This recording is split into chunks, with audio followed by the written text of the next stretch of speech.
and another 72 hours. Woo-hoo! 72 hours, y'all. 72 hours in the book. As a matter of fact, a little over 72 hours into the book in this week's fast. Hey, we are improving our metabolism. We're reversing our diabetes. We're getting off of medications. We are moving in a healthy direction. Hey, this is Dr. Dwain Woode. If you're new to me, that's Wood with an E. The E stands for endocrinology. Here I educate, I empower, and I encourage you to take charge of your health and your life, avoid complications, go to the next level. We're creating the life we've always wanted, and we are living limitless lives. That's right, limitless lives. Welcome, wherever you're joining us from. We're glad that you're here. We've got folks watching us from overseas, here in the United States, of course. Go ahead and drop that in the comments, because we'd love to welcome you with a hand clap. Say I'm new here, put right here. Or if you are returning, we want to acknowledge you. If you have questions, go ahead and put those in the comments and put a Q in front of them so that we know that that's a question that we need to get to. We got some good things that we're going to be taking a look at here in just a minute. I've got my monitors that we're going to take a look at to see what's been going on with my blood sugars over the last little while. I've got my Dexcom Clarity report right below, and we are doing an complete review of fasting. That's right. How do we prepare for the fast? How do we get through the fast and what's going on in our body? And then, of course, how do we break the fast? And you get to see right here, right now, what I'm eating for the very first time after 72 hours of fasting. That's right. You get a front row seat to watch as I do that. And we'll talk about what that is, how we put that together, what the thought process was behind what I'm eating. If you've been following us, we want to encourage you to continue to get over to the YouTube channel, get over to the website. All of those videos that we've been doing are out there laid out. We'll talk about what that looks like here also. But we are excited that you're here. If you're fasting, if you are learning, if you are in the process of reevaluating some things in your life, if you are in the process of creating a community around you, all of those are important because they help set us up for success as we move into the future with our health. And see some of our community members out there. We'll say hi here in just a minute. So a couple of things that I want to go over. And you heard me mention about some changes on the YouTube channel, on the website. What we've done is we have created a streamlined version of the YouTube channel. In other words, what we've done is we've taken a lot of the videos off of that main page and we've put them in other areas. So when you go to the YouTube channel, now what you will find is that there are actually two playlists to simplify that process for you. Two playlists. One is entitled Start Here, and that is intended for when you get here on the channel, you jump in and you can start right here. These are the things that we teach here on the channel. This is the pathway that we've been on. This is the journey that we've been on. So let's go ahead and look at that really quickly. So when you get over to the channel, you'll see two playlists. One of them is, of course, this one I mentioned called Start Here. And this allows you to move through those videos, I should say all of, but a lot of the videos that we think are the pivotal videos, the pivotal points, the pivotal pieces of information that you need as you are walking along this journey. And this allows you to just jump in without having to search through, and you'll get to those videos and you'll walk through them as you walk down the path. If you go to the playlist and you go into the description, you'll see here a free PDF that you can download. And when you put that link in, it will take you to our website, DwainWoodeMD.com, and allows you to download that. It goes through explaining to you what those videos are, what the names of them are. There's some prompts that you will go through, some discussion questions, and at the end of that, there is a commitment statement that allows you to, there's some statements that you will agree to, and you'll say, yes, I agree to these. You'll sign it, you'll date it, and I recommend that you print it out and put it in a frame, put it on the wall, put it in your in your office, put it on your desk, put it on your mirror, somewhere where you see it when you are moving about your day. I did a commitment statement, not for limitless living, but for something else that you see right here behind me, and that has been there for the last 3.5, 4 years. So every time I walk into the studio, that commitment statement is right there. So my limitless living one is actually right in here.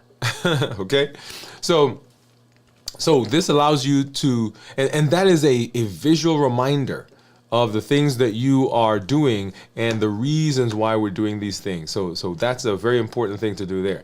And then back to the channel. So that's the first playlist that you will see, the one that says start here. Let's get back over there. The one that says start here, and then below that is the one that says this week's videos. So all the videos that we've done for this week will show up in this list. If you want to know what we're talking about right now, what topic we're on, you want to see what I ate for my first meal after, or last meal after I started my fast. If you're interested in walking through some of the strength, strategy, and mindset videos that we do on our strength training, they're there. The pop-ups that we do as we go through the week, those are there as well. There's that video of what I ate. So all of those, if you're coming back to the channel, you've been away for a while, or even if you're in the community and you just want to refresh your mind on, okay, what are we talking about this week? This week's videos, all those videos will be there. Now that will change at the start of the week.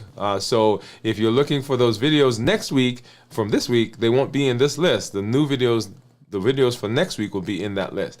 All right. So that's a great way for you to streamline your process of walking down this journey, and then of course keeping up with where we are right now. The same thing is replicated if you go to our website, DwainWoodeMD.com. Let me go over there and just show you that. So DwainWoodeMD.com, when you get over to DwainWoodeMD.com, you will see that the simplification is actually replicated on the website. So there is our limitless living theme, right? Reclaim your rhythm, redefine your life. Welcome to limitless living, transforming health, mindset, and identity, one intentional step at a time. You scroll down and there's a welcome video from me right there. I welcome you to the website. And then down below right here are the two things I just talked about. One is the playlist. So when you click on this, it will take you directly back to that playlist we just talked about. And let me get rid of this thing.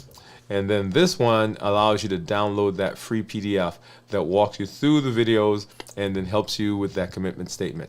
If you are tired of being on this pathway, if you're tired of being on the hamster wheel, if you're tired of jumping on and jumping off and nothing seems to be sticking, scroll down just a little bit more and you'll see our flagship program here. This is our accelerator program that takes all the things that we learn here on the channel and implements them and say, okay, how do we install this now into me and help this to be a permanent version of what I do? It's my default operating system. You click there to find out more information. Awesome. All right. So let's go ahead and let's take a look at blood sugars to see what's been happening. And let's look at this. This is my, right here is my average according to my Freestyle Libre. You see, right? Actually, not my average. That's my blood sugar at this moment. Okay, blood sugar at this moment. And if I put my finger down here on this graph, we can see what those numbers are, right? So 72, 72. Went up to 81, 82, 79, 80s, 80s, 80s, 80s, and then 70s, 80s. So we're straddling that 70, 80. There's an 87 right in there. And then down, down, down, down, down to where we are right now. So right about, let's see, what time was that? Right about noon. Let's see if I can find that. So right about noon, I was actually giving a lecture over to some medical students. And look at that. So we were in the 70s, and then we popped up into the 80s, 87. Right. What do you think is causing that right there? Yeah. So that's likely what was going on inside me as I was giving that talk. Right? Isn't that amazing that you get to see what blood sugars what happens to blood sugars when you do different things. Right. So yeah. So we did that talk from noon. We started right at noon, right there, and then we ended about 1 o'clock. All right. So right in there. Oh, interesting. Okay. And so if I take this and go down to reports.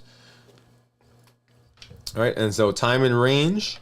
And we're looking right here in a minute. There we go. So time and range is 77%, and low blood sugars are 23%. So if you combine those between lows and time and range, that's 100%. So 100% of the time, I'm not in the high range. If I look at the 90-day, 86% with 14% lows. Getting out of this and going back to, say, average glucose. And what I like about this is it breaks it down into the different times of the day. And up here is my average. Right, so that 84, and then down here is where it breaks it into the different times, right? So, yeah, so in the 80s. If I look at the 90-day average, right here is my average, which is 88, and then down here is what my average is for those days. Now let's go ahead and let's take a look at my Dexcom, and so my Dexcom says that my average is 102 with, if I look at my 24-hour. So right, oh wow, look at that. So right about there, so we spiked up into the 109s, 100s, 100s, and let's see what this one did when I was giving my talk. So right here about noon, 117, and by 1 o'clock, 120s. Okay, so yeah, so it shows a spike as well. And so this is what I love about these tracking devices, is you can see what in real time, pretty real time, near real time, what's actually going on with blood sugars when you do different things, when you're eating, when you're sleeping, when you're exercising. Of course, here you see as I was giving that talk. Very exciting, actually. I enjoy doing those types of things. All right, and so now let's take a look at what's going on with my blood sugar. So let's look at my monitors. And so for this, we're going to go over here and get out ketones and blood sugar. Here is my keto on my Lancet. And so I'm going to put this one back. And we're going to get a test strip for the contour. What do you think my ketones are going to be, by the way? Go ahead and drop that in the comments with a guess. All right, so let's get that in, and let's put that down, and go ahead and open this up. This is the one for the blood sugar, and at the same time, I'm going to go ahead and open the one for ketones as well, because I don't want to have to stick myself again, and if I don't do this, the blood will dry or something. All right, so now let's go ahead and grab our Lancet and our finger right here. And I usually use a same finger. Sometimes I've switched up. All right, so that's a pretty good drop there. Get that in. Get this one going, and then I'll need to get another one because I need to make sure I get one for the ketones. And so 71 is what my Keto Mojo says. 77 is what this guy says.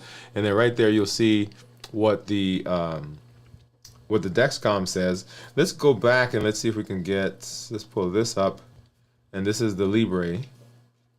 And so the Libre is more in line with what these guys are saying. You know, the Dexcom tends to be a little higher. And someone asked me recently which one is more accurate. And so when I got my A1C, the A1C, let me get this going. The A1C was more in keeping with what the Libre was saying. Okay, that's just a piece of data. Okay, so 77, and then let's see what this is. So 1.5 is what my ketones are. And let's go ahead and grab my Keto Mojo app, which is right here. And let's see if we can get that to sync for us.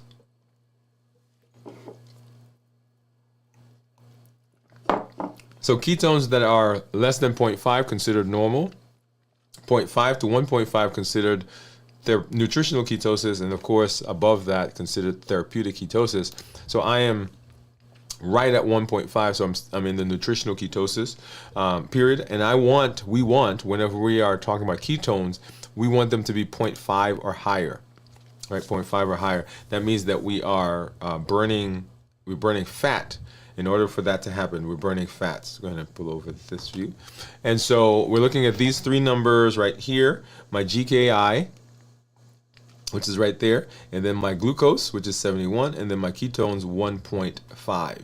And so we usually want the GKI to be as low as possible, and the glucose to be low as well, and the ketones to be 0.5 or higher. And you see all of those three are right here. So love that, love that. Now let's go over and let's take a look at my report. Here's my Dexcom Clarity. I don't know why this thing keeps popping up.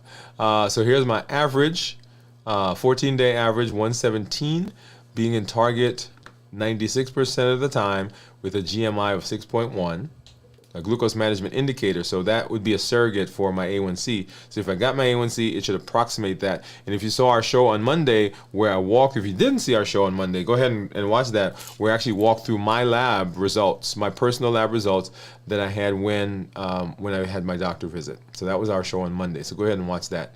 The easiest way to find it is actually to go to this week's video for this week.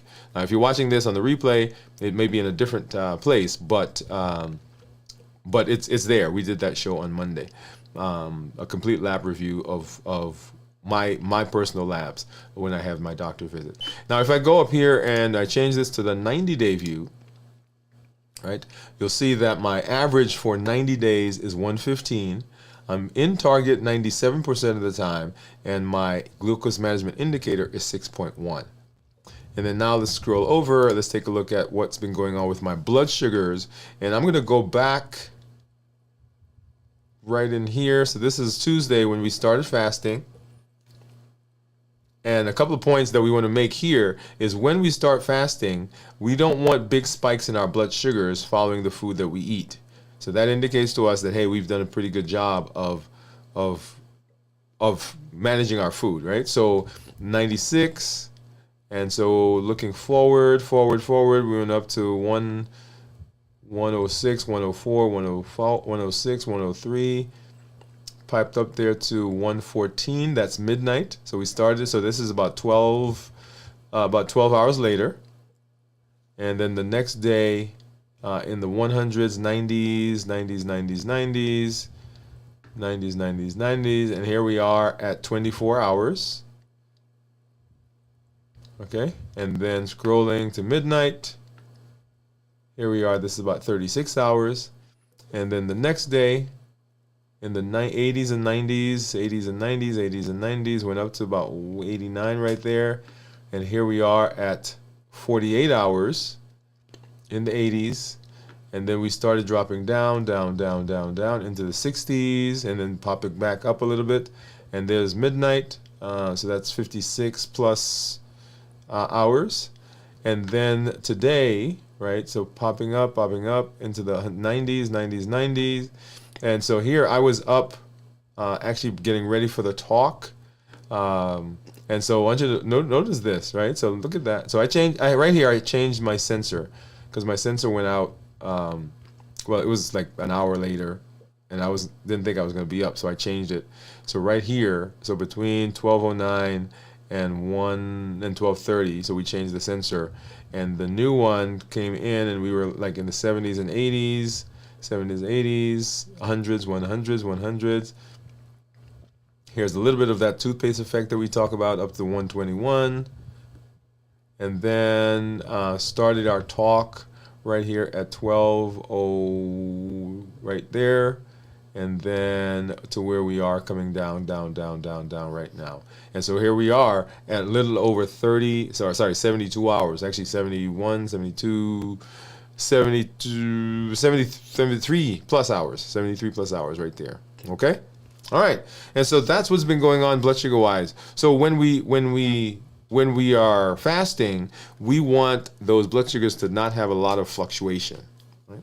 All right, so let's go ahead and let's say hello to some of our community members. I see you guys out there. Let's do that. Let's get over here, and we will say hello. And I see Lightworks. Hey, what's up, Lightworks? Lightworks came in, and good to see you. Good to see you in the community. He says, good afternoon, everyone. And then Cornelia says, hi, Dr. Wood. Hey, Lightworks. And then Dolly, hey, doctor. Hi, everyone. What's going on? Thank you for coming through, and thank you for hanging out with us. Always excited when we have our community coming through, and just excited that you guys are taking charge of your health, taking charge of your life. You know, that's the thing I say. Creating the life we've always wanted, going to the next level. That's always our push. So let's do a couple of things. One, I do want to do a quick check-in. We did not do that earlier this week, but I do want to do that because this week I actually felt a little tired, not as much as I did last week. And so when I check in, I'm checking in how I'm doing physically, mentally, and emotionally. And so physically, I was a little bit more tired than I normally am, not a whole lot, and didn't have any other adverse effects. So didn't feel lightheaded, dizzy, sweaty, any of those types of things, but just a little bit more tired. Lots of things were going on this week. Like I said, I gave a talk today, so getting ready for that talk. Actually, I created a talk and then I changed the topic, and so I had to go back and recreate that discussion. This week, of course, we've been on our Play Your Own Game series, continuing with our comparison that we talked about on Monday, talking about our labs, doing our shows. So lots of things going on, and so I did not budget my time properly this week. Actually, I shouldn't say I didn't budget my time. I budgeted my time, and then I made changes to the things I was going to do, and so that kind of threw me off. Let me say it that way. But generally speaking, not having a whole lot of the symptoms that people will tend to associate with fasting, but just feeling more tired than I normally am. My thought process was actually pretty good. I didn't feel lightheaded, foggy-headed, or as though I'm in a bubble, although I couldn't think, or fuzzy-headed, any of those. And then emotionally was an interesting one because last week, remember, we were traveling, and so got back on Sunday. Had an amazing time last week. So last Wednesday, Thursday, Friday, Saturday, Sunday, came back on Sunday, and then got into this week with all the things that were going on. But still very excited about last week. Excited about getting into this week and everybody getting back into their space and getting back into the rhythm. So excited about all of that. So emotionally doing well. So let's go ahead and let's hop into our discussion for today. And we're talking about fasting. How do we get through the fast? How do we prepare for the fast? First of all, how do we get through the fast and what goes on in our body as we're fasting? And then how do we break the fast? And that's always an interesting conversation for us to have, because it is the crux of all that we do, and all. I shouldn't say it's not all that we do, but it is one of those pillars within the Limitless Living Health Action Plan. And so as we go through the fast on a weekly basis, we want to make sure that we are doing it correctly for the maximum benefit of what we need. So let's go ahead and let's get over there right now.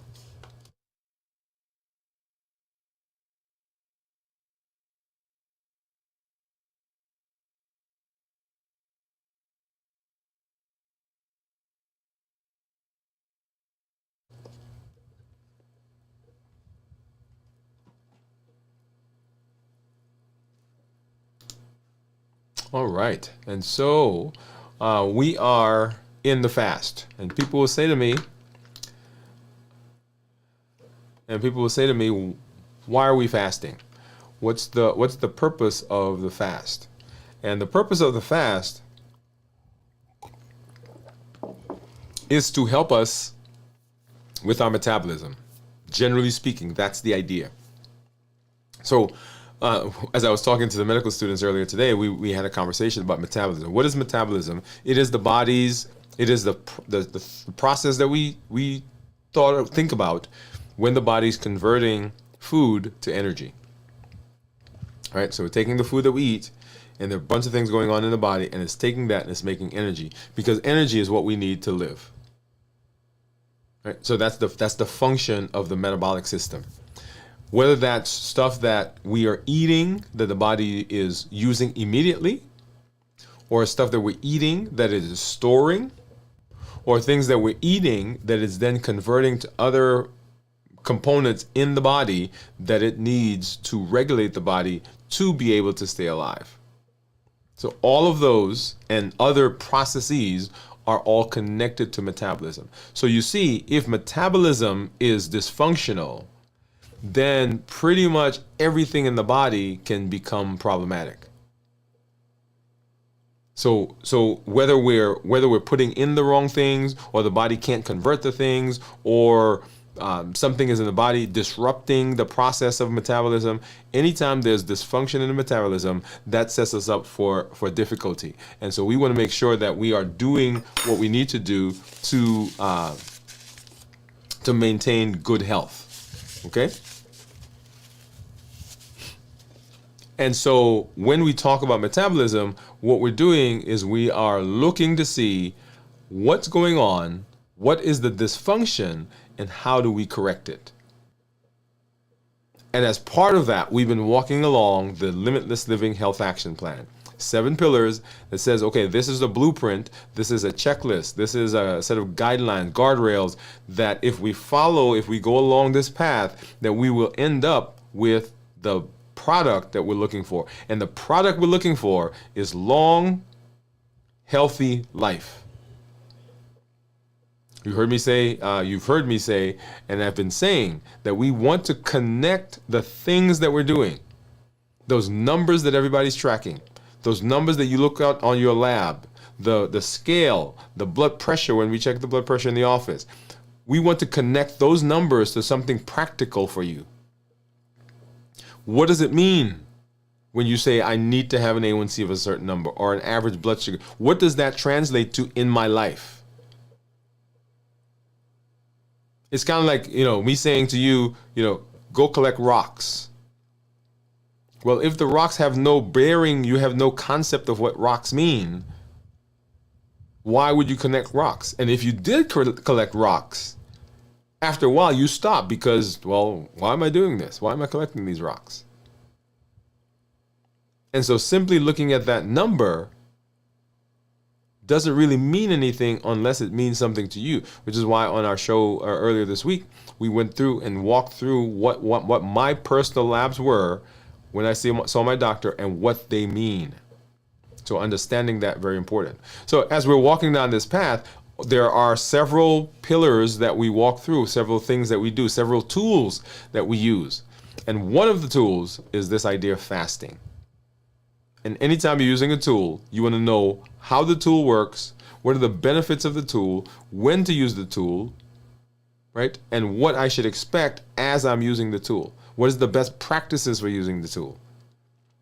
And so as we fast, that's what we're going through. We're walking through the process of understanding our fasting tool, one of the components of the plan, how it works, and what benefits it gives us. Okay? So to set the stage for what it does, what does fasting do? Fasting helps us to regulate the metabolism. It helps us to reset our body and get the body ready for the improvements that we're about to make. In a nutshell. So specifically, it improves our insulin resistance. It helps us with our weight. It brings our blood sugar down. It helps us with inflammation, helps us stimulate and strengthen our immune system. It helps us with energy. It helps us with with neurodegenerative diseases. So all of those things are things that are going on in the body when we fast. And that is the reset. So when I talk about fasting, I said fasting is a reset process that takes what we have, takes the body, and it's kind of like buying a building, taking an old building, and you're gonna renovate it. Well, the first thing you do is you come into the building and you begin gutting it. You take out all the old broken stuff that's not being used. You take out some floorboards, maybe pull down a wall, take out the cabinets, throw away the carpet, all those things, in getting ready for what we're going to do as we improve. And so fasting is one of the ways that begins to happen. Okay? And so that's why we are in the process of fasting. So we're talking about, okay, fasting. So fasting, we're doing a review. What do we need to do? What do we need to know when we're fasting, and what does that mean? What does that mean for us? And so when we're fasting, I talk about fasting in a couple. I was going to say a couple. I talk about fasting in several ways. Talk about fasting in several ways. And one of the ways that I talk about fasting is I break it into 3 different segments. Number 1 is, how do we prepare for the fast? Number 2, how do we get through the fast successfully and what's going on in the body? And then number 3, how do we break the fast? And by the way, you're going to see what I'm going to eat for the first time here after 72, 73, 74 hours now into our fast. You get to see that here firsthand. So how do we prepare for the fast? Why is preparation important? Because how we prepare for the fast sets us up for what goes on in the fast and what goes on after the fast. So some quick points here, because we're going to spend some time in some other areas. So quick point. Number one, our mental preparation for the fast is paramount. Our mental preparation for the fast is paramount. Fasting is not just not eating. Not eating is a component of fasting. But if you show up one day and say, you know what, I'm not going to eat today, tomorrow, the next day, the likelihood that you get there successfully is low.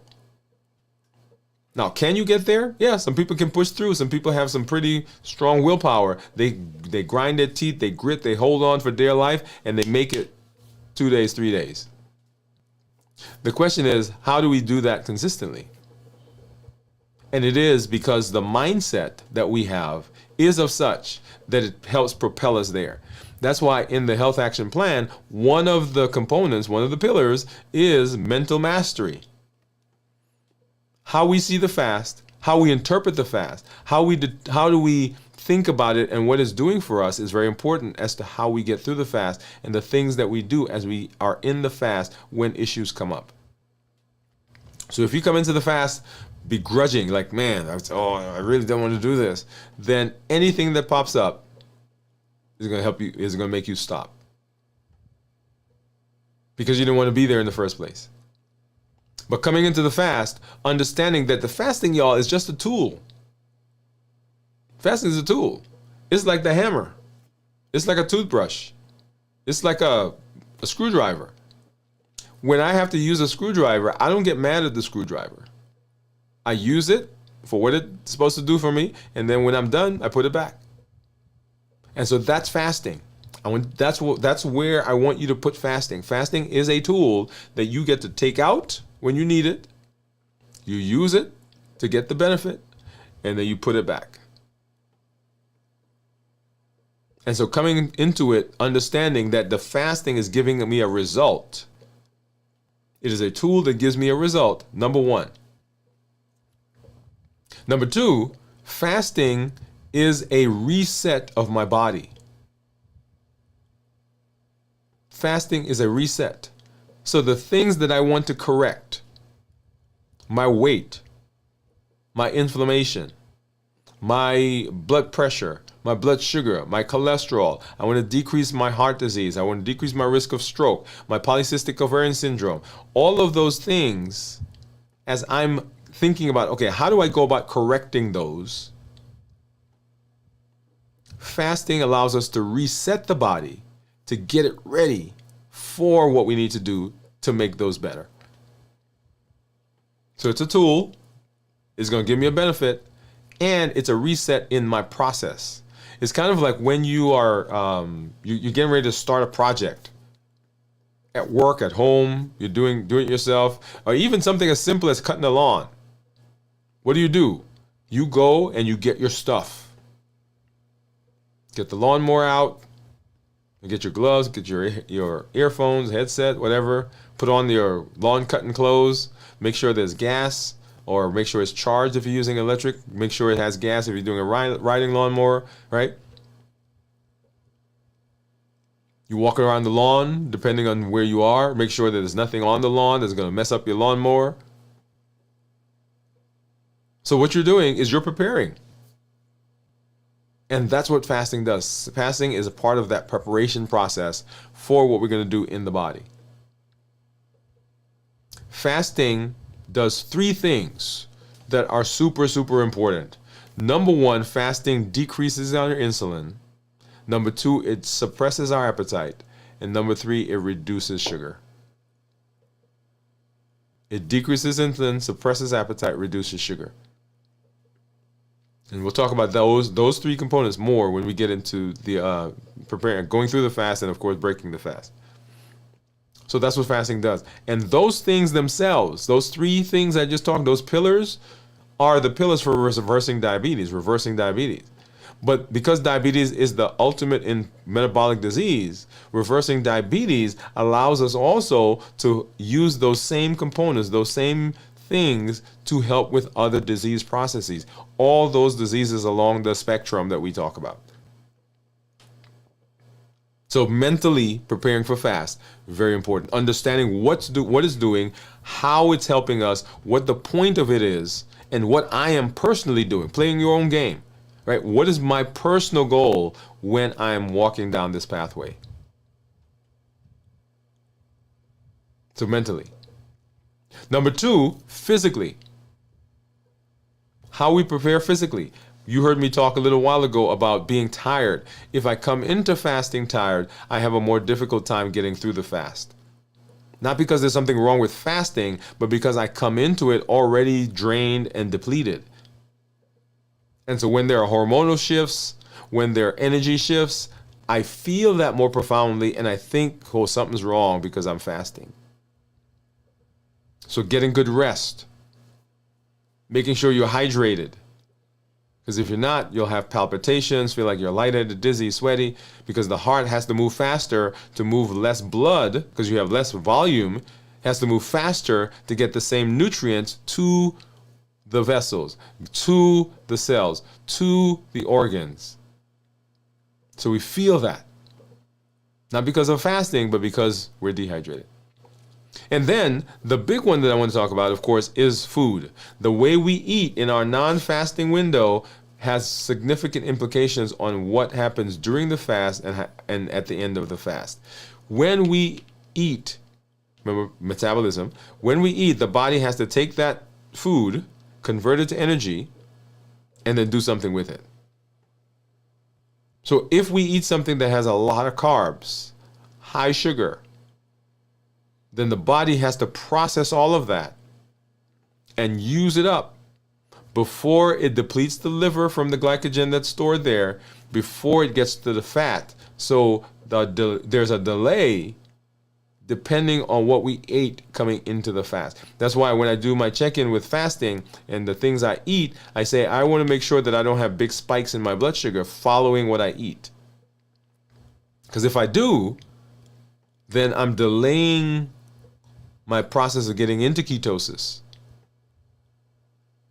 And we don't want to do that. So mentally, physically, and then emotionally, and I'm going to throw in here socially. Understanding ourselves, understanding the things that trigger us, understanding the things that push our buttons, the situations, the relationships, the conversations. Very important. Because emotionally, that's where we tend to have our biggest issue. If it weren't for the emotions, most people would be able to fast and be able to fast longer. But they get upset. They become depressed. They become bored. They become tired. They become anxious. And they normally use food to soothe themselves. And when you're fasting, there is no food to soothe yourself. And so what people do is during the fast, if they don't understand this about themselves, something happens that pushes their buttons and they resort to food. And so they break the fast. And then they get into this cycle. Oh man, I'm such a bad person. I couldn't even last through the fasting and blah, blah, blah, right? Or fasting doesn't work for me. And so they go down that rabbit hole when it's not a fasting issue per se. It's an emotional issue. And so understanding the things that push your buttons are very important. And that's why we talk about our heat model. Right, the heat model says that there are certain things that are the things that we respond to. Habits, emotions, access, and taste. And those are the things that push our buttons and put us in a space where we're breaking the fast because, not because of the fast, but because something has triggered us. Right? So those are those triggers. Habits, emotions, access, and taste. Habits, emotions, access, and taste. So understanding this about ourselves is very important because that allows us to understand what's going to go on, what's going to happen when we're fasting. Okay? So preparation for the fast, very, very important. How we prepare for the fast will set us up for success, or it will make it more difficult for us to fast. So a couple of takeaways that I want you to get as we talk about this phase of fasting, and they are that fasting is important. Let me pop that up here. Preparation is key. We want to prepare mentally. Now, there are lots of other ways to prepare, but I put this specifically because I want you to be mindful of this. Prepare mentally. Get good rest. Eat nutrient-dense food, so the things that we eat affect the fast, and then get into community. Be sure that you are in a supportive group. Very important. And so that's preparing for the fast. Now, let's talk about the fast itself. How do we get through the fast and what's going on in our bodies? Now, we can divide this up into several areas, 24 hours, 48 hours, 72 hours.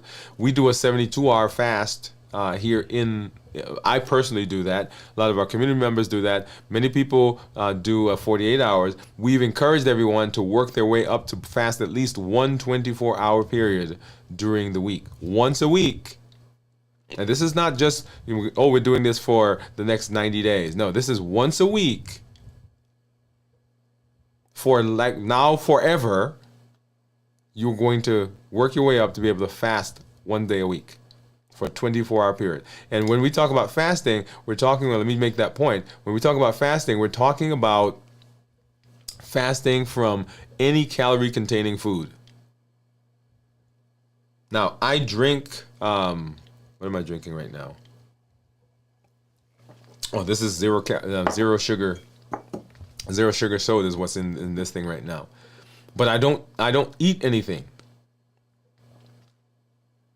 I used to at one point chew gum, and then I looked at the package and it says zero sugar, but then it has 1 calorie.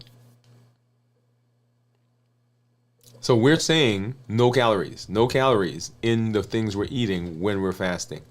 So let's talk a little bit about what's going on in the fast. So let's go ahead and we'll talk about the first 6 hours. So the first 6 hours is actually called the postprandial period. Right? This is after eating. After prandial eating. So after eating phase. And so in this phase, what's going on is our body is in the process of sorting the things that we have eaten. It's like going to the grocery store and coming home and taking all those things and now putting them in the cabinets, putting them in the refrigerator, putting them in the pantry, putting them in places where they need to go to be stored. That's the postprandial period. Breaking it down, extracting some of the components, sending to the liver if we need to, sending to the fat cells if we need to, and then sending some, right? So not everything goes for storage, sending some to be used for energy right now, for breathing, for heart, for lungs, for your muscles, for your digestive system, for all of those areas that need energy. The food that you just ate, some of that's going there. Now, here's the crux of this. If I come into the fast and I'm eating things that produce a significant rise in my blood sugar, that's energy, the body has to do something with that energy before it gets into ketosis and all the things we're going to talk about. So if I come into the fast and I've just eaten, a whole chocolate cake, my blood sugar is going to be pretty high. The body has to do something with that before it can move down the pathway that we are heading to. That's why I said what we do pre-fast, that last meal, is very important in the fast. Because as the body's thinking, okay, what am I doing with this? Where does this go? Well, some of it's going to go to be used right now, but if your blood sugar is already high, the body's not going to use that. So we're going to take all of that and it's going to send it to storage, and it has to take time to send it to storage. So first it has to fill up the liver with glycogen. Once the liver gets full, then it packages up and it sends it off to your fat cells. So that's what's going on in the postprandial period. And your energy levels actually are pretty high during this time because you got all this energy that's floating around, metabolism. All that's going on. We're digesting it. Glucose is high, and typically insulin is high. So even when you look at my numbers during that period right after fasting, and even with the thing that I ate, we went from a 95 up to like a 115.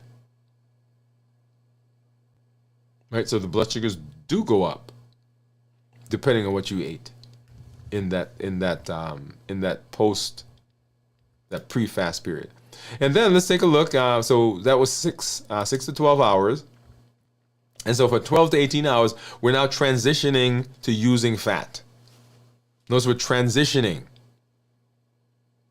So fat burning can actually start earlier on in this period. Right? We usually say it takes about 24 to 36 hours for everything to be gone out of the liver. So it's not gone.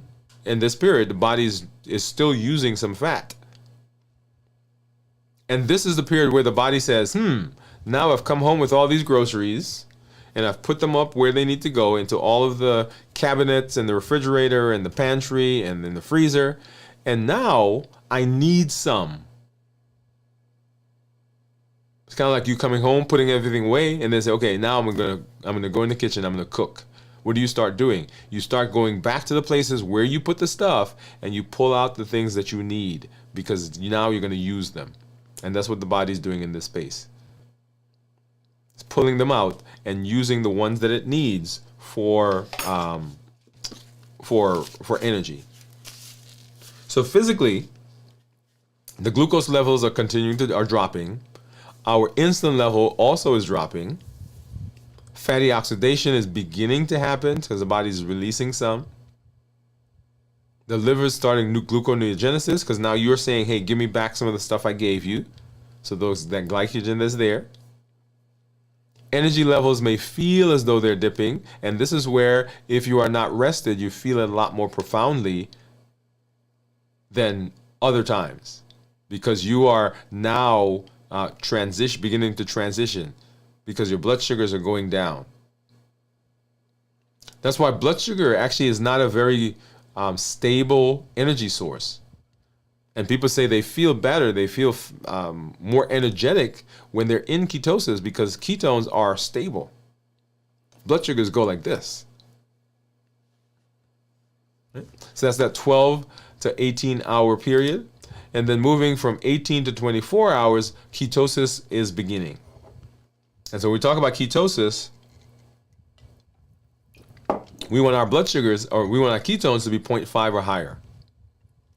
So what's happening at this point is that we are starting to see those numbers, and that goes back to what is going on here. So these are my numbers, and so my GKI is 2.6 with blood sugar of 71, and my ketones are 1.5.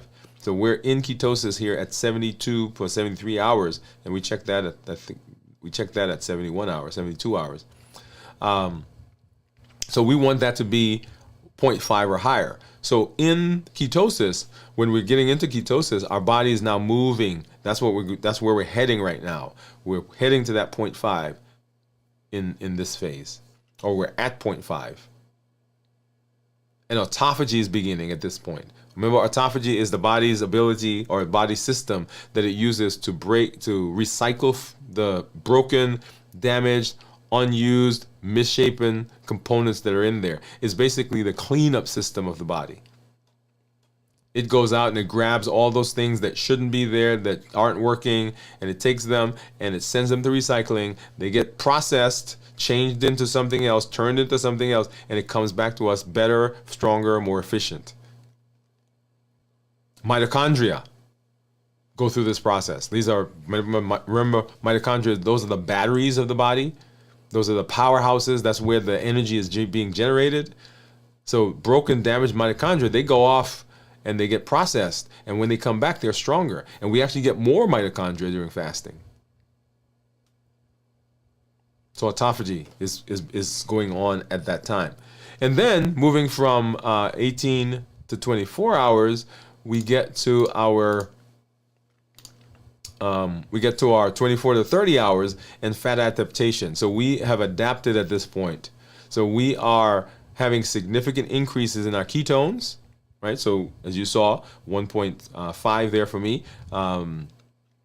So we're moving along that ketone process. Oxidation is going on. Our energy levels begin to stabilize because we've moved from burning sugar to now burning fat. So let's talk about our 3 pillars of reversing diabetes. Number 1 was decreasing insulin. Number 2 was suppressing the appetite. Number 3, reducing sugar. So number 1, when we start fasting, and as you saw there in that postprandial period, and then getting into ketosis, and all of those processes along the way as we're fasting, blood sugars are going down. When blood sugars go down, insulin goes down. So we're decreasing the insulin. Why is that important? Because insulin is an appetite stimulant. If you're on insulin, you know that after you take insulin, it feels like you can't get enough to eat. Like there are people who are on long-acting insulin, so they come home and they take their shot at night before they go to bed. All day they've been fine. And they take that big shot at night, and all of a sudden they can't stop eating. Or even when they eat during the day, if they're taking insulin with their meals, it stimulates the appetite. So decreasing insulin is a very important point. An interesting conversation here to be had is what has to happen? How much insulin does your body have to produce for you to have eaten something that has a lot of carbs, a lot of sugar, and for the number to get into the normal range? Right? For instance, say you go out and you eat chocolate cake. I don't know why I'm picking on chocolate cake today. Okay, let's change. Cheesecake. And you had cheesecake, and you had pasta, and you had the rolls that they bring to the table, and you had maybe a drink. So all those are carbs, and the blood sugar will rise because of that. Let's assume that you're not taking insulin. Let's say you're pre-diabetic, or say you're not diabetic at all. You don't have any problems with your blood sugar. And your blood sugar stays normal. How much insulin does your body have to produce for you to have eaten all of those carbs and for the blood sugar to stay normal? A lot of insulin. I want you to get the point. Because sometimes we see normal blood sugars and we think, oh, the thing that we ate was okay because my blood sugar is normal. Well, yeah, the blood sugar is normal because the body did its job, but what did it have to do in order to maintain good glycemic control in light of the things that we ate. Right? So suppressing insulin when we're fasting. Because we suppress the insulin, it doesn't stimulate the appetite. Pillar number 2. So we decrease insulin, suppress the appetite. And when we do that, because we are not eating, we're not putting anything in, the blood sugar's going down, the appetite is suppressed, so we're not looking for things to eat, so we've now reduced the sugar. So pillars 1, 2, 3. When I talk to patients in the office, the very first thing that we shoot for, once we get good numbers, is we shoot to say, anything that's producing insulin, whether we're giving you insulin or we're on a medication that produces insulin, those are the first 2 that we want to begin walking back.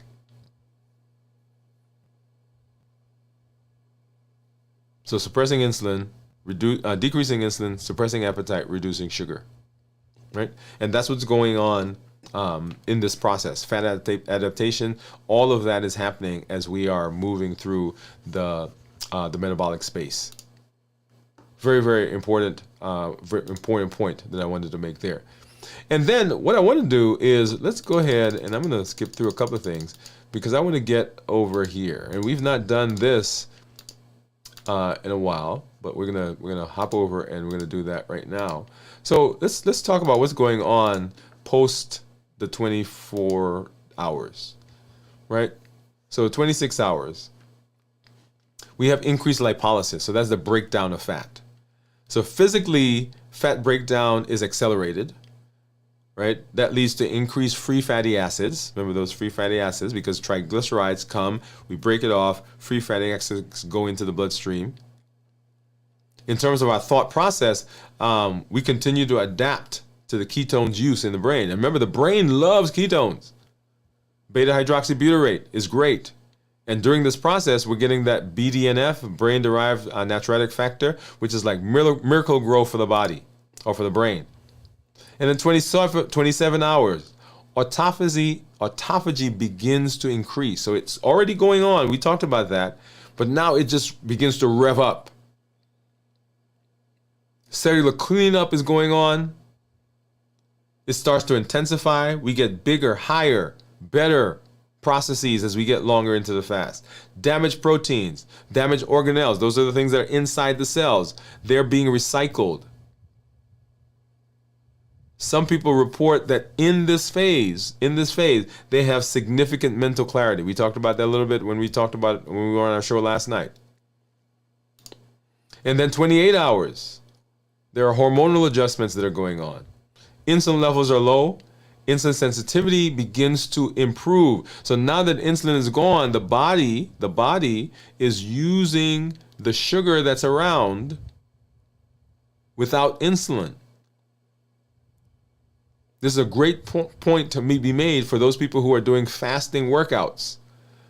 Because when you're working out during the fast, remember, your body's not using insulin to pull the sugar into those muscles. Those GLUT4 transporters have gone to the surface and they're sucking sugar in. That's why when you work out, you're actually improving insulin sensitivity. So the insulin that's in your system, the body doesn't have to use that to lower sugar because your body is sucking it in. Those muscles are sucking it in. So your body can actually lower the amount of insulin that it makes. Or you can take less insulin from outside. Or you can take less insulin producing medication. Okay, that's the 28 hours. And then 29 hours, we're getting deepening ketosis. Ketones levels are continuing to rise. They get more energy for the brain, more energy for the muscles. A lot of people start to get heightened alertness and concentration. Hunger is going down because remember ketones, when the ketones come, they suppress appetite as well. So we got lots of things that are going on to help with our appetite. The blood sugar's gone down, insulin's gone down, so it's not stimulating our appetite. And now ketones are coming on board, and those ketones are suppressing appetite. And ketones are actually also slowing our GI tract. At 30 hours, we're in full ketosis.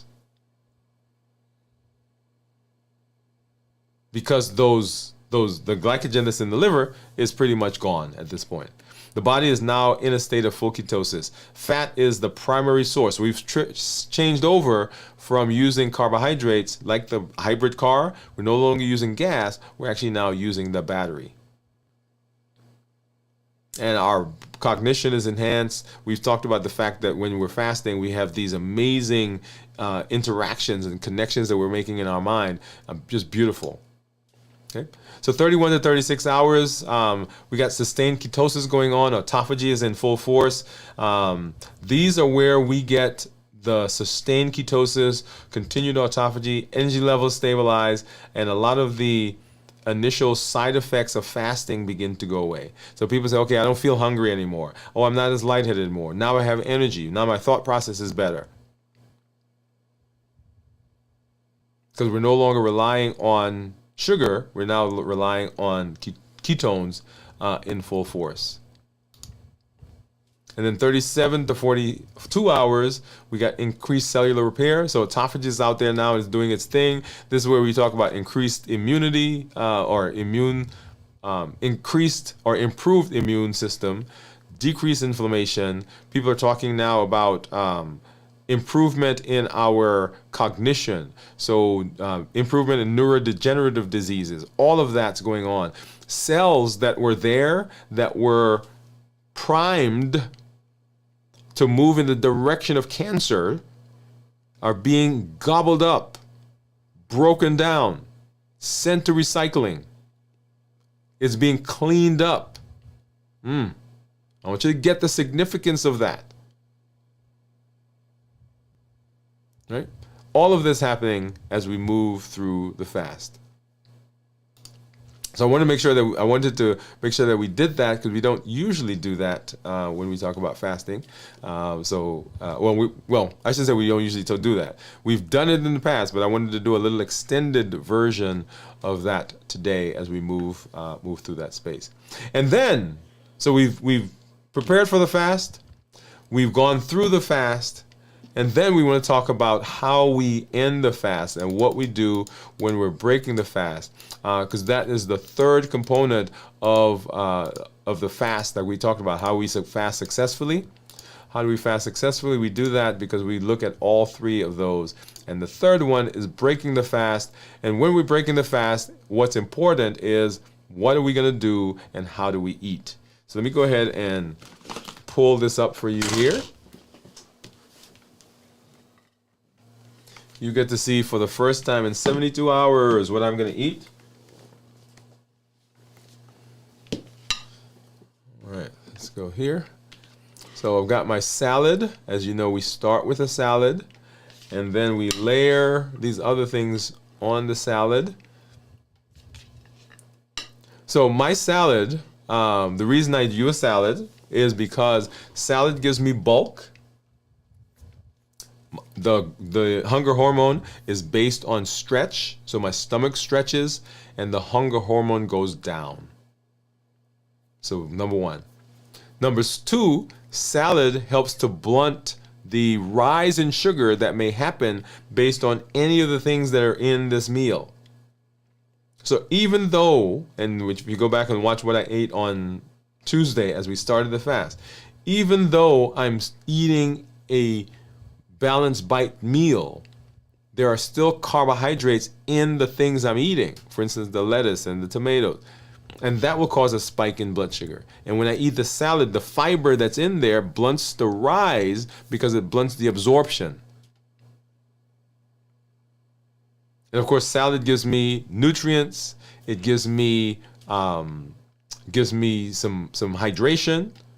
Lots of good things there. And then I've got some protein. So let's walk through this together, because these are the things that we want you to know. So when we talk about eating, our eating is based on balanced bites. So let me go ahead and pop that up. So balanced bites. So whole foods first. We want to minimize processed foods. No added sugar. Lean protein, healthy fats. Starchy and non-starchy vegetables. Tasty and flavorful. And we want appropriate portions. Okay, so that's what we want. So let's go back over here. So whole foods, right? So everything here, whole foods, except for what you're gonna see here. I'm gonna put some dressing on this in a minute. The cheese, right, that's in there would be the only other things that's not whole foods. And notice this, whole foods first.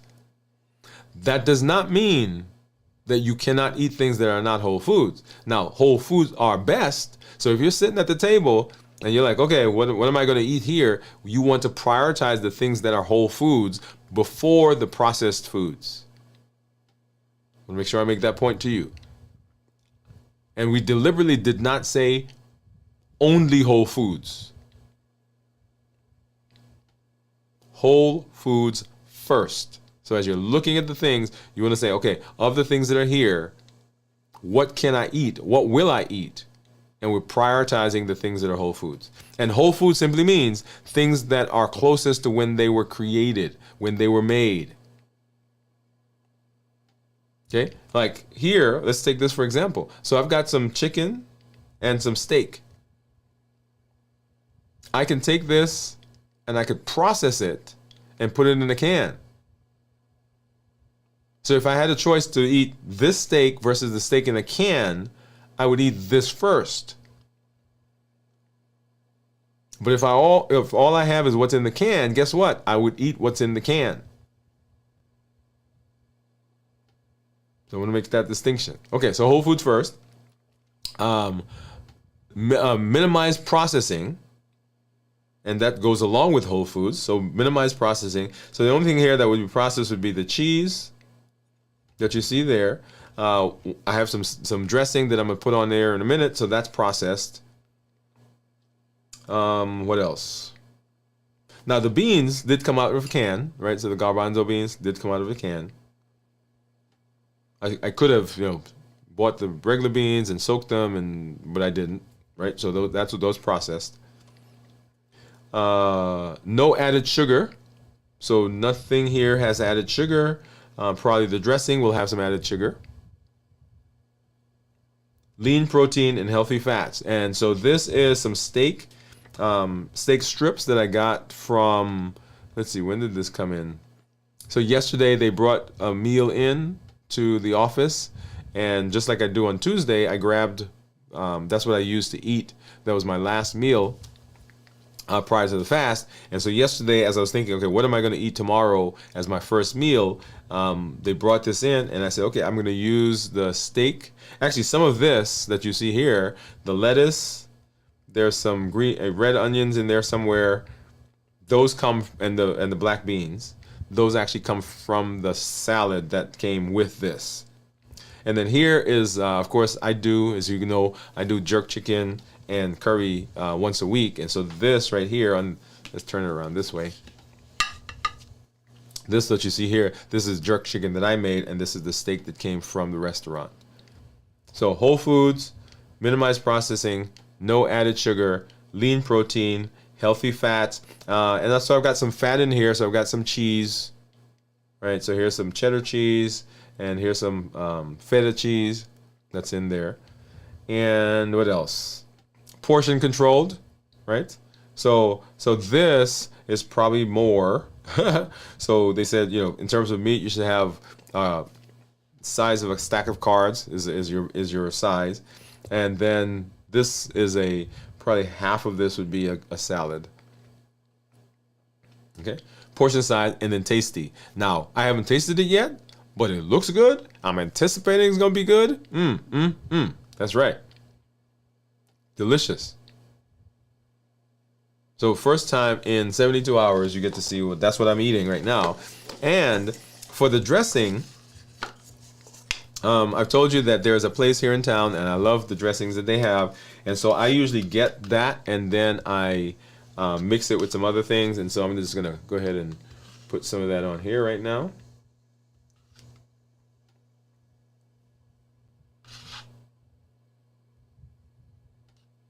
And so I'm doing right. So usually that's what we do. So we don't usually eat the right portions of salad dressing. So that's what I'm going to eat for the first time. You get to see that here. So I'm going to I'll grab some of this. Hey, let's do it this way. Move that over. And then let's take a look at, just go to this one. And let's go for it. Oh, so let me go back and say what's in here. Because I just dropped that fork. Let me do a little bit of cleanup before I change back to that view. All right. There we go. All right, so let's walk through what's in that. So here we have there's some lettuce down below. There's cucumbers. We've got broccoli. We've got garbanzo beans. There's some banana peppers in there. There are these little carrot sticks. There are these cherry tomatoes. There are the black beans. What else? And of course, there's the cheese. 2 different types of cheese that's in here. So that's what we're eating right now. And let's do it. Let's do it. Let's do it. Get this back over there. And first bite. You ready? First bite. 72 hours. 74 and a half.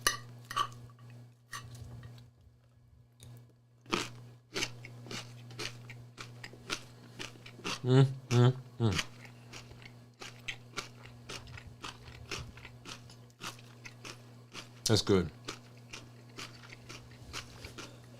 The other reason I like salad is I am big about textures. Like I don't like mushy, soft food. So right now, this is like my taste buds, my mouth is just amazing because there's. Well, I shouldn't say I don't like soft foods. I like combinations. There's textures, flavors, some crunchy, some soft. And so right now, my taste buds are going crazy. They're like, yes! Because I've got the lettuce, I got the garbanzo beans, they got the cheese.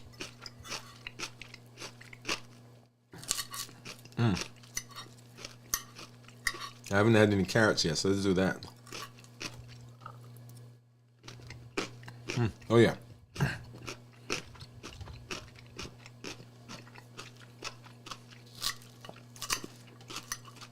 And there's some black beans and some broccoli.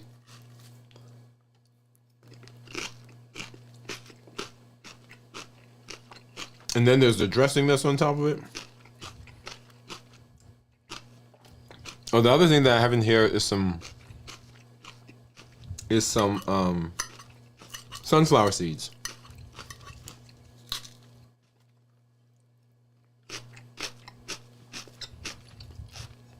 And y'all, I haven't even added any of the chicken or the steak yet. And this is amazing. I just had some of the sunflower seeds and that, what I just ate. Just adds an amazing flavor to it.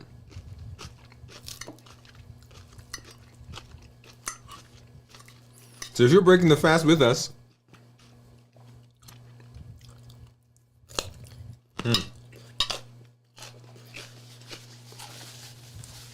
I'm always excited to know what you're eating.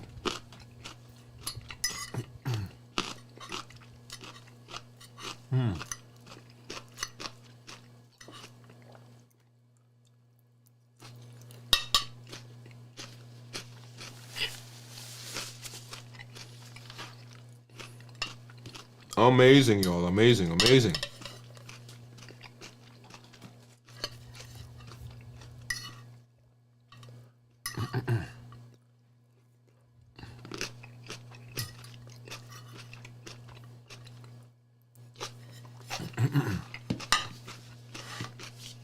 Let's go ahead and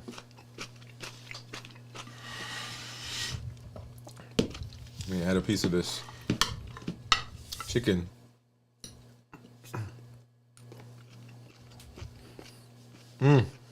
Yep.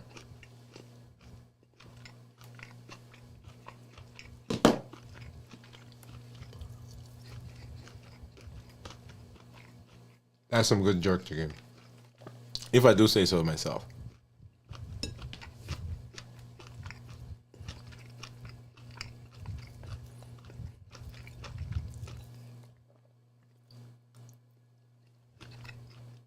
Wow.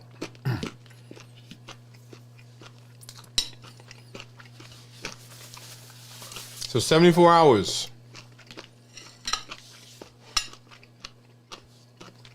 Into our fast. First meal. And so when we break our fast, there are certain things that we want to make sure that we're paying attention to. So monitor our blood sugars. If you don't have a monitor, I encourage you to get one.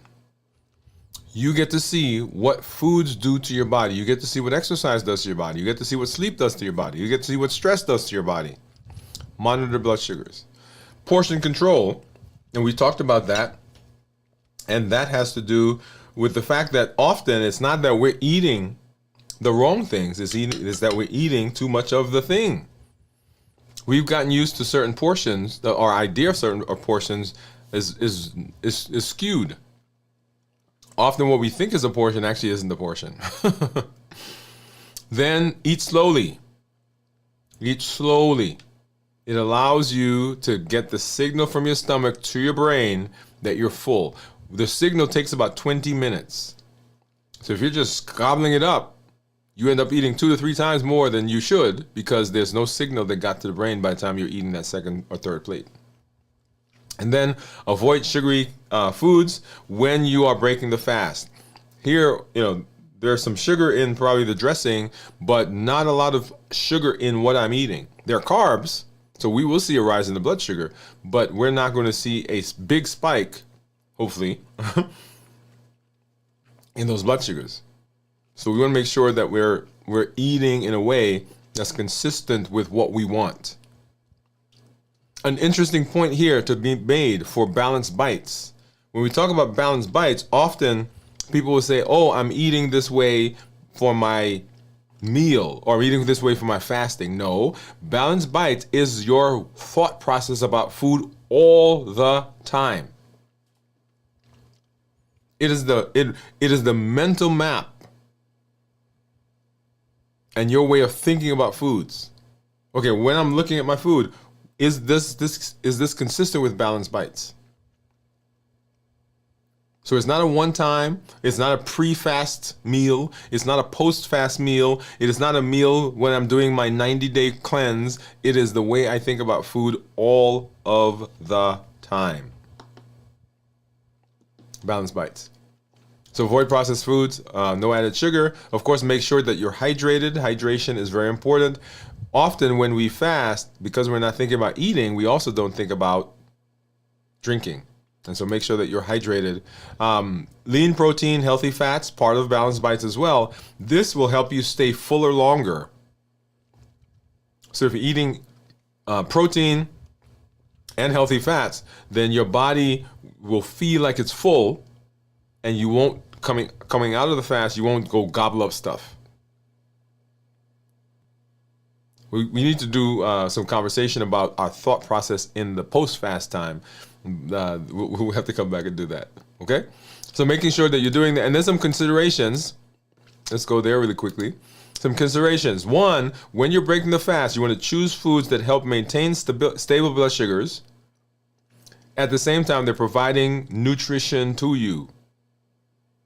You want to prioritize low glycemic index foods. That's glycemic index 50 or lower. Prioritize lean protein, healthy fats, and you want to prioritize hydration because those are very, very important. So if we're going to use the tool of fasting, which is one of the pillars of the health action plan, if we're going to use the tool of fasting, we want to make sure that we're using it appropriately. We want to make sure we're using it appropriately. It is one of the pillars. If we're going to use it appropriately, we have to understand how it works. And that's one of the reasons why we do what we do, so that you can understand that. But everything that we do here is based on our Triple E formula for success. We educate, we empower, and we encourage. We educate with the shows. We educate with the podcasts. We educate with the blogs. We educate with all of the things that we do, the shows that you're seeing. This is with the idea of changing our mindset, giving us a different perspective, helping us to look at it a different way. We empower with the tools. Fasting is a tool. The strength, strategy, and mindset is a tool. The 100-day walk to consistency of health is a tool. The balanced bites is a tool. All of those are tools that help you implement the things that we've learned. And then the community that you are part of, the community that you're helping to grow, very important component, because it allows us to support each other, allows us to say, hey, if they can do it, I can do it as well. Allows us to pull each other along, push each other on the way, allow people to lean on you when they're having challenges. If you want to go somewhere, you can go, but if you want to be successful and go long term and be consistent, take somebody with you. That's the power of community. We educate, we empower, and we encourage. And I am always excited when I get to be here with you. We get to hang out with you. Let me go ahead and we'll say hi to, I do see some community members that popped in. So let's see. So we were there. So Cornelia was saying hi to Dolly. Dolly says hi, Cornelia. Kenty said, here we go. What's up, Kenty? What's going on? What's going on? And Cornelia says, hey, Kenty. Yes, that food looks so good. Kenty's waving. And Cornelia says, thank you, Doc. Awesome. That's awesome. So the food does look good. I know sometimes people say, hey, you're triggering me. That looks so good. But I'm always excited when I'm here with you. We will continue our trek through the week. On tomorrow night at 9 p.m. we'll have video from the vault, and then on Sunday morning we'll have This Week in Review at 6 a.m. Central. We'll be back on Monday for Dwain Woode MD Live as we continue our trek in our series Play Your Own Game, and as we continue walking along this path of being metabolically healthy. Remember, we are not chasing a number.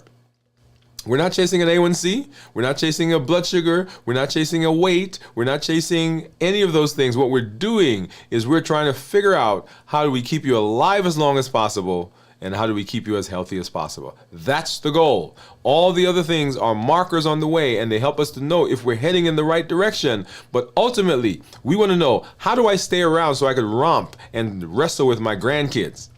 To watch my daughter and my son walk down the aisle and get married, to start their own family, to see my kids graduate from college and take their place in society. How do I stay around to enjoy the things that we have put so much time into? Now that we want to travel and we want to visit other places and we want to hang out together, that's what we're trying to do. That's what we're working on. How do we keep you around as long as possible, and how do we keep you as healthy as possible?